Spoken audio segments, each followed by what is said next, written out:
أعوذ بالله من الشيطان الرجيم بسم الله الرحمن الرحيم الحمد لله رب العالمين والصلاة والسلام على سيدنا محمد وعلى آله وصحبه أجمعين أشهد أن لا إله إلا الله وأشهد أن محمدا عبده وحبيبه ورسوله وصلى الله تعالى عليه وعلى آله وأولاده وأزواجه وأتباعه أجمعين. يا أيها المؤمنون الحاضرون اتقوا الله تعالى وأطيعوا يقول الله تبارك وتعالى في كتابه الكريم أعوذ بالله من الشيطان الرجيم بسم الله الرحمن الرحيم ورتل القرآن ترتيلا. Dear students of Noorul Furqaan and all of those who are watching us live now on YouTube and following us through our fan page at Facebook, Noorul Furqaan. Assalamu alaikum wa rahmatullahi wa barakatuh. Walaikum salam. Right. Well, thank you for joining us again for another session of Tajweed today. We are going to cover the Laam al-Fa'li. Yeah, the Laam al-Fa'li, that meaning the Laam or in Laam Sakin in a verb. So, as you see the title here, Tajweed Rules, Laam Saakinatu in a verb. We've said in the past that there are three types of lams, Laam Sakina in the Quran, and they were Laamul Ismi, Laamul Fa'li, which we're covering today, and Laamul Harf. Laamul Harf وهي ثلاثة أقسام.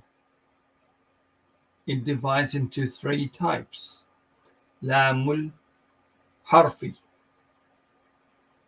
So Laamul Ism, Laamul Fa'l, and Laamul Aqsam. Laamul Harf, sorry.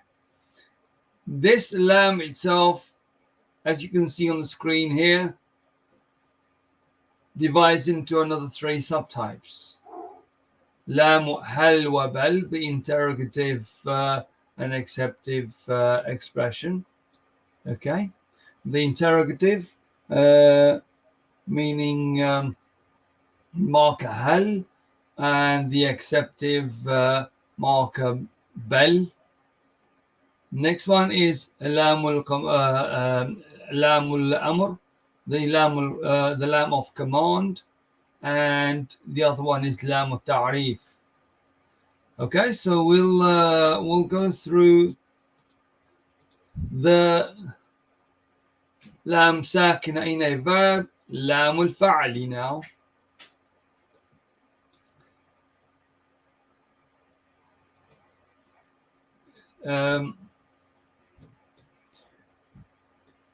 Its definition is a Laam Sakina occurring in a verb regardless of whether it is a past tense verb or a present tense verb or a command. There is a required idhar unless the Laam Sakina is followed by a lam or a ra, and in those cases the rule is idgham. So this type of a Laam Sakina, if it's followed by a lam or a ra, you do idgham in that. Otherwise, under normal circumstances, if any other letter apart from lam and ra come after it, it is an idhar lam. So what we mean by an idhar lam is a clear lam, which means you'll have to read the lam. The examples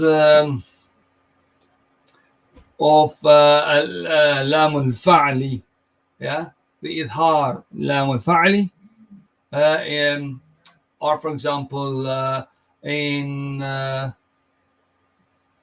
this verse, وَمَن يَتَوَكَّلْ عَلَى اللَّهِ فَهُوَ حَسْبُهُ. وَمَن يَتَوَكَّلْ, this lam here, يَتَوَكَّلْ عَلَى اللَّهِ فَهُوَ حَسْبُهُ. Or another chapter, for example, another verse, يَلْتَقِطْهُ. See this lam here is in the middle of the word, but you read it. It's got a sukoon on it. And the next one is قُلْ هَلُمَّ.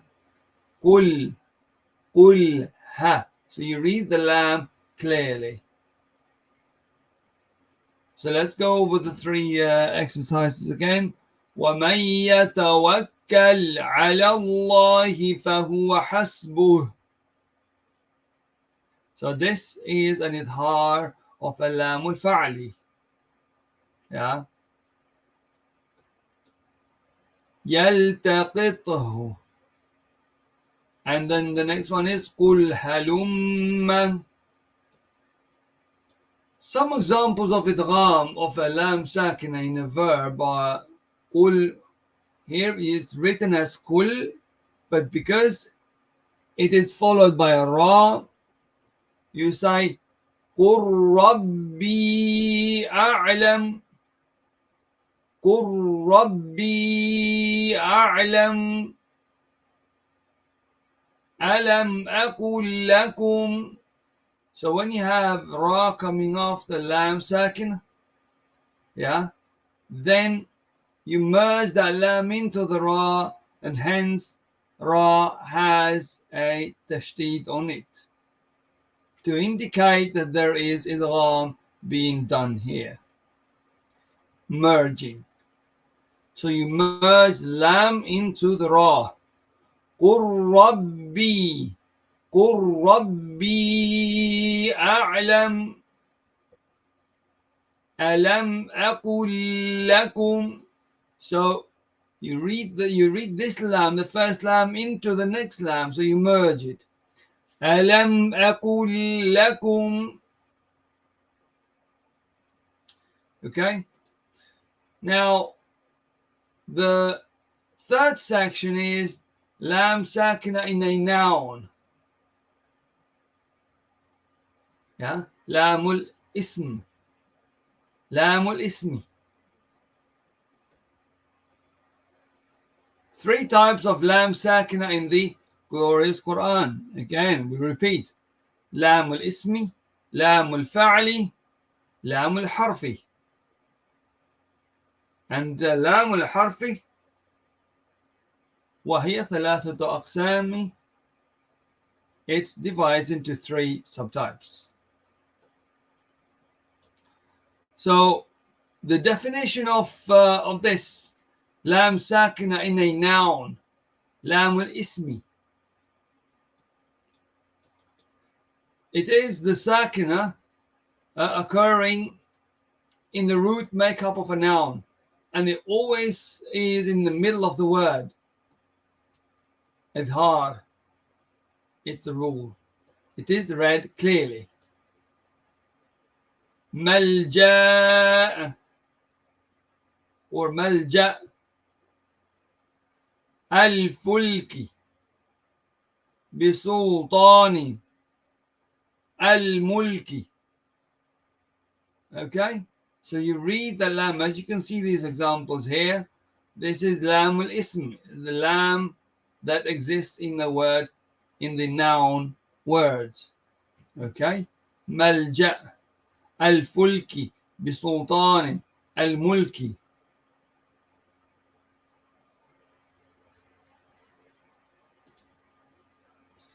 The lam of the name of the majesty of Allah is slightly different maybe. The lam of the glorious name of Allah has tafkhim. valorization or heaviness in the following two stages. Do you remember when we said in the Qaida that, in that Nurani Qaida that we went through, if a lam is in the word Allah is preceded by a fatha or a dhamma, that lam is read full mouth. Okay? And if the lam is preceded by a kasra, you read that lam empty mouth, right? So, as it says here, the lam of the glorious name of Allah has tafkhim, valorization, or heaviness in the following two stages. If what precedes the name of Allah has fatha on it, such as in Inna Allah Sami'un Alim. Inna. Can you all see that? Inna Allah. So because of this fatha here, you read the lam as full mouth. Okay? The issue here is that you hear sometimes some muadhins, yeah, when they say La ilaha illa Allah, they say illallah. So they pronounce the lam sakina as if it was preceded by a kasra before it. In fact, it should be read full mouth. Inna Allah, or Ashhadu an la ilaha illallah.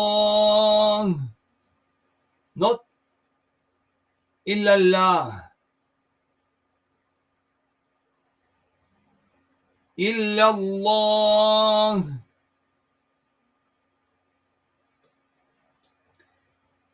So in this verse is Inna Allah Sami'un Alim. So remember, we're talking about the lam of the name of the Majesty Allah. Or the next one is Qala Allah. It's preceded by a fatha.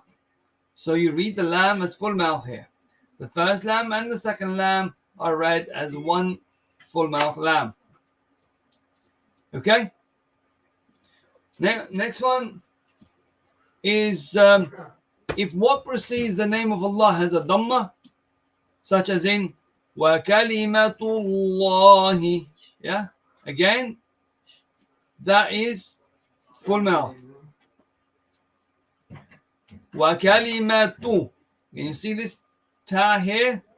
Ta marbuta has a dhamma on it, and then lam in the name of Allah. Two lambs in the name of Allah are read as one full mouth lamb. So it's tafkhim.